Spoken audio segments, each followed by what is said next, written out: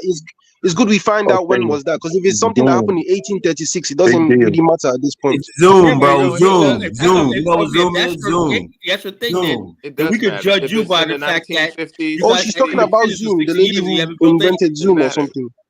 Is that Justin, what she's Zoom, not a saying? big deal. if They I may, invented please. something for Zoom. Okay, go ahead, Commonwealth. Go ahead, Commonwealth. Justin, just letting you know, yes, when it comes to Nigerian people, doctors, attorneys, finance, technology, I could go on, professional,